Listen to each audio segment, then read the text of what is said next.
Hello everyone, আসসালামু আলাইকুম। স্বাগত আমার একটি নতুন ভিডিওতে। তো থাম্বনেল দেখে অবশ্যই বুঝতে পারছেন যে আজকে কি বিষয়ে আলোচনা করা হবে। তো সেটা হলো, আসলে আমরা শখের বয়সে সবাই কিন্তু ঘুঘু বলেন, কবুতর বা পাখি পুষতে সবাই পছন্দ করি বা সবারই ভালো লাগে। বাট আসলে অনেক ক্ষেত্রেই হয় কি, অনেকের দেখবেন কিছু মানে অ্যাক্সিডেন্ট হয়ে যায়। তো অনেকে আসলে বুঝতে পারে না, যারা প্রথম নতুনভাবে শুরু করতেছেন তাদের জন্য ভিডিওটা খুবই হেল্পফুল হবে। তারা ভিডিওটা না টেনে পুরোটা দেখবেন, আশা করি তাহলে আপনাদের উপকারে আসবে। আর যারা ইউটিউব চ্যানেল থেকে দেখবেন তারা অবশ্যই চ্যানেলটি সাবস্ক্রাইব করে সাথেই থাকবেন। আর যারা ফেসবুক পেজ থেকে দেখবেন তারাও পেজটি ফলো দিয়ে সাথেই থাকবেন, এবং ভিডিওটি ভালো লাগলে অবশ্যই লাইক, কমেন্ট এবং শেয়ার করবেন। এই যে দেখতেই পাচ্ছেন, আমার ঘুঘু পাখির বাচ্চাটা মারা গেছে। যে দুটা বাচ্চাই ফুটছিল, একটা বাচ্চা মারা গেছে। তো এটার কারণ হলো কি, আমি আসলে যে বিষয়গুলো আপনাদের সাথে শেয়ার করি, সেটা কিন্তু আমার প্র্যাকটিক্যাল থেকেই বলার চেষ্টা করি। আমার পাখির সাথে যে সমস্যাগুলো পাই বা হয়, সেগুলোই আপনাদের কাছে শেয়ার করি, যাতে আপনারা এখান থেকে কিছু শিখতে পারেন বা আপনাদেরও কোনো সমস্যা না হয় সে বিষয়ে। তো সবাই মনোযোগ দিয়ে ভিডিওটা দেখবেন, তাহলেই বুঝতে পারবেন আশা করি। যদিও ভিডিওটা একটু লং হবে, আশা করি দেখবেন।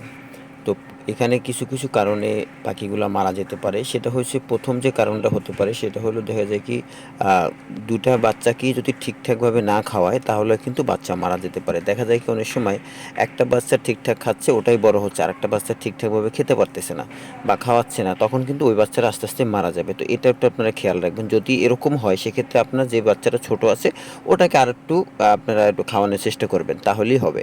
আরেকটা বিষয় হচ্ছে যে, অনেক সময় দেখবেন যে বাচ্চারা যে পাত্রটার ভিতরে থাকে, ওই পাত্রটার ভিতরে দেখবেন অনেক সময় একটু মানে ভিজে যায়। যে ওরা যে মলগুলো ত্যাগ করে, তাতে কি হয়, একটু ভিজে যায়, তখন স্যাঁতস্যাঁতে হয়ে যায়, ওখানে দেখা যায় কিছু পোকা হয়।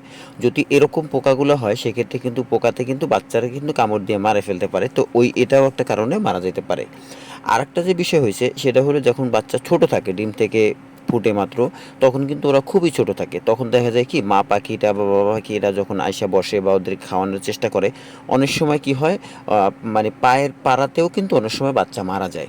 তো প্রথম থেকে ৩-৪ দিন একটু টেক কেয়ার যদি করেন, দেখেন যে একটু পরপরে যে আসলে কী অবস্থা, ওরা পাড়া দিয়ে মেরে ফেলছে কিনা, এভাবে যদি করেন, তাহলে কিন্তু ওরা ২-৩ দিন হলে তারপর একটু বড় হয়ে যায়, তখন আর তেমন একটা সমস্যা হয় না। এই জিনিসগুলো যদি আপনারা খেয়াল করেন, তাহলে আশা করা যাচ্ছে আপনাদেরও কোনো সমস্যা হবে না ইনশাল্লাহ।